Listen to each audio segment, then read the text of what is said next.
I have a really good question from a coach that I know and admire and have a lot of respect for. He asked me when I felt proficient with my weightlifting. My first experience with Olympic weightlifting came with the snatch. I was with a strength coach who I'd been working with for some time, and he was teaching an Olympic weightlifting seminar, and he wanted me to come out to it. So I did, and I'd never done these movements. He said, oh man, you're deadlifting 500 already. You're gonna fit into these easy. What he didn't realize is I had very bad mechanics and movement patterns for this movement at the time. I went anyway, and I can tell you, it was a 2-hour seminar, and I pulled on a 135 snatch for that whole 2 hours. And anything and everything that you have ever seen in a gym failed video that could go wrong with someone's snatch happened to me that day. I hit myself in the head, I dropped the bar behind me, I threw it behind me and didn't let go. I got knocked on the ground by it, threw it forward and let it roll almost out of the gym. I hit my shins, raked them off, was bleeding, elbows hurt, shoulders hurt. Any and everything that could have happened to somebody happened to me. They tried to get me to actually stop doing it, but I was a meathead at the time from that bodybuilding background, and I was like, nope, gonna do it. Nope, gonna do it. That's just how I'm wired. I got this. I'm gonna get this. I didn't get it. Even though I failed for 2 straight hours, this was something that I thoroughly enjoyed failing at. So I was like, I'm gonna get this. I'm gonna get better. So I went back to my old school training mentality that I used when I did bodybuilding, was just get stronger, it'll happen. I got to where I was okay with snatches, but it wasn't pretty. Bruh. Wasn't a lot of heavy weight ever, and if it was a heavyweight day, it's just because I got lucky. Like, I don't even want to say it was skill, it was luck if I hit a big weight. And then what happened is, you know, with all that strength training, I kind of plateaued again. I didn't feel good. I didn't like how they felt. I didn't like how they looked in videos. So I started going to other seminars, reaching out to other coaches and working with other people to perform better snatches, getting other opinions, not just one coaches, not just 2 coaches, but as many as I could. But just having a conglomerate of these different opinions to help me with my snatches. But it was a very common denominator across the board with those, which was I wasn't using my hips.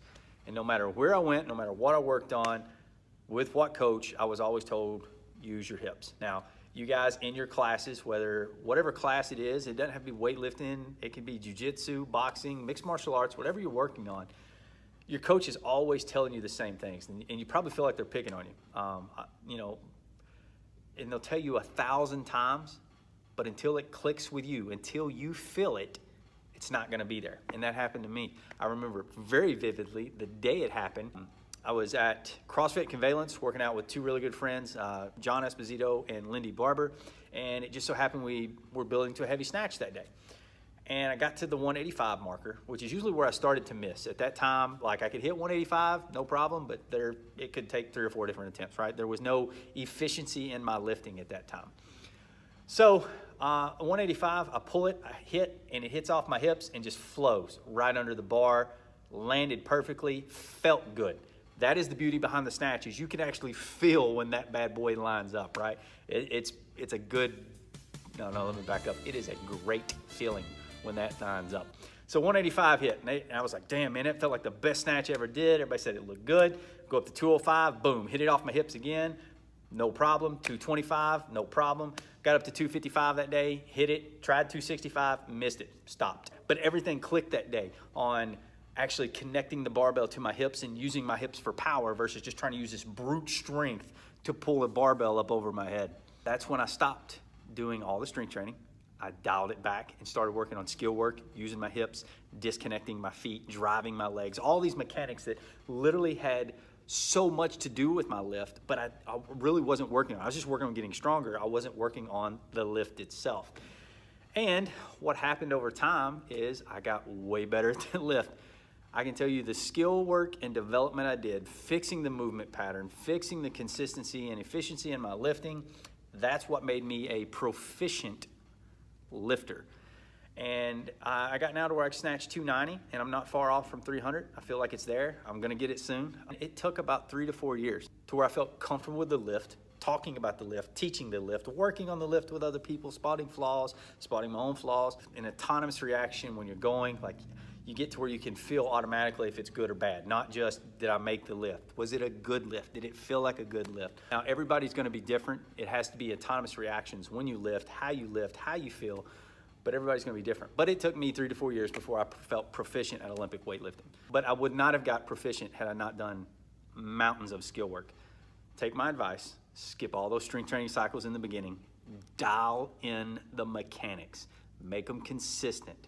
All right, stabilize the lift, work on the mechanics, work on consistency before you ever start doing any amount of strength training, guys. I look at it like this. I wasted 2 to 3 years when I could have got proficient in 1 to 2 instead of 3 to 4, because I wasted all that time doing these strength cycles versus building mechanics around the movement. Work on the movement, worry about the weight later. Yeah, felt really good. But so yeah, 3 to 4 years. Man, and I will never master it, but learn from my mistakes. To become proficient at it, just skill work, skill work, skill work. Find a good coach, listen to that coach, develop with that coach. Find out multiple coaches, like no one knows it all. If you have any questions or comments below about snatching or weightlifting, please leave them below, and we'll see you guys next time.